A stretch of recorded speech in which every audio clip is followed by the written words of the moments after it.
شعر نمبر 4۔ جمے جس طرف آنکھ جلوہ ہے اس کا، جو یکسو ہو دل تو وہی چار سو ہے۔ مفہوم: جس طرف بھی آنکھ اٹھتی ہے ادھر حضرت محمد کا ہی جلوہ ہے۔ اگر دل آپ کی طرف لگایا جائے تو ہر طرف وہی نظر آتے ہیں۔ تشریح: امیر منائی کہتے ہیں کہ کائنات اراضی کے ایک ایک ذرے میں آپ صلی اللہ علیہ وسلم کی ثنا موجود ہے۔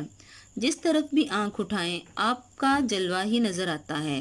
شاعر کی مراد یہ ہے کہ اللہ تعالیٰ نے حضرت محمد کو ساری کائنات کے لیے رحمت بنا کر اس دنیا میں بھیجا ہے۔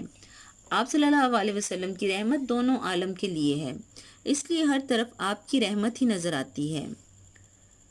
اگر دل آپ صلی اللہ علیہ وسلم کی طرف آپ ہی نظر آتے ہیں، جدھر دیکھتے ہیں ادھر تو ہی تو ہے۔ شعر نمبر 5۔ تیری راہ میں خاک ہو جاؤں مر کر، یہی میری حرمت یہی آرزو ہے۔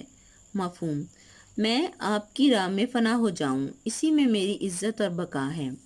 تشریح: شاعر کہتا ہے کہ میں آپ کے بتائے ہوئے طریقے کے مطابق زندگی بسر کروں، اسی راہ میں میں موت سے ہمکنار ہو جاؤں، میرا جینا اور مرنا آپ ہی کے لیے ہو، ایسی شاندار موت ہی میں میری عزت ہے۔ شاعر نبی پاک سے بے پایا محبت رکھتا ہے۔ شاعر حضرت محمد کو اپنا محبوب خیال کرتا ہے۔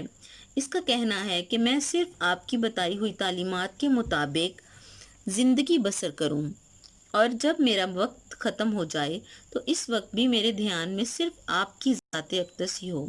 اگر مجھے آپ کے غلام کی حیثیت سے موت آ جائے تو میرے لیے اس سے بڑھ کر عزت کا مقام اور کوئی نہیں ہے۔ شعر نمبر 6۔ یہاں ہے ظہور اور وہاں نور تیرا، مقام میں بھی تو ہے لامقام میں بھی تو ہے۔ مفہوم: اس دنیا میں حضرت محمد ظاہر ہوئے اور دوسرے جہان میں وہ روشنی کی شکل میں موجود ہیں۔ ہر جگہ آپ صلی اللہ علیہ وسلم ہی کا جلوہ ہے۔ تشریح: انسان جسد خاکی رکھتا ہے اور جبکہ حضرت محمد نور ہیں۔ شاعر کہتا ہے کہ آپ اس دنیا میں شکل انسانی نمودار ہوئے۔ اللہ تعالیٰ نے انسانوں کو تعلیم دینے کے لیے حضرت محمد کو انسانی شکل میں اس دنیا میں پیدا کیا، جبکہ دوسری دنیا میں آپ صلی اللہ علیہ وسلم کی حیثیت نور کی ہے۔ دونوں جہاں آپ سے فیض یاب ہوئے ہیں۔ شاعر کی مراد یہ ہے کہ آپ بشری بھی ہیں اور نوری بھی۔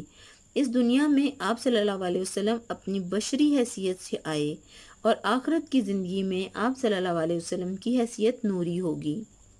یہ ایک ریفرنس شعر ڈالا ہے اس میں۔ پھر اس نور سے لے کے کچھ روشنی، پھر اس نور سے لے کے کچھ روشنی، بزم کون و مکان کو سجایا گیا۔ شعر نمبر 7۔ جو بے داغ لالا جو بے خار گل ہے، جو بے داغ لالا جو بے خار گل ہے، وہ تو ہے وہ تو ہے وہ تو ہے وہ تو ہے۔ مفہوم: آپ کی ذات بابرکات بغیر داغ کے لالا کے پھول جیسی اور بغیر کانٹے کے گل جیسی ہے۔ تشریح: لالا کا پھول جو اپنی خوبصورتی اور رعنائی میں نہایت اہمیت کا حامل ہے۔ لالا کے پھول کی رعنائی اپنی خوبصورتی کے باعث دنیا میں لاسانی ہے، لیکن اس میں ایک کمی ہوتی ہے کہ اس میں ایک داغ ہوتا ہے۔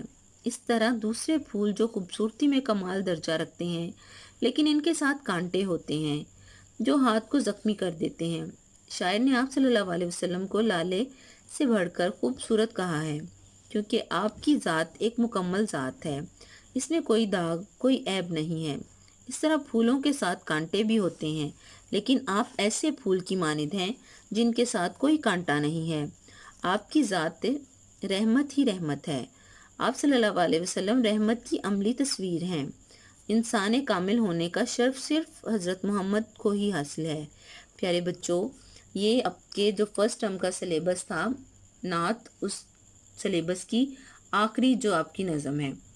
آپ کے پاس آپ کا سلیبس ہے جس میں 5 اسباق اور 2 نظمیں ہیں، جس میں حمد اور نعت اور ایک غزل ہے۔ ہم یہ تمام کام کر چکے ہیں۔ اس تمام کام کے جو نوٹس ہیں ان کو نیٹ کاپیز پہ لکھیے گا، کیونکہ آپ کے تمام نوٹس جو ہیں وہ چیک ہوں گے۔ ان کو لکھیے گا اور یاد کیجیے گا۔ شکریہ۔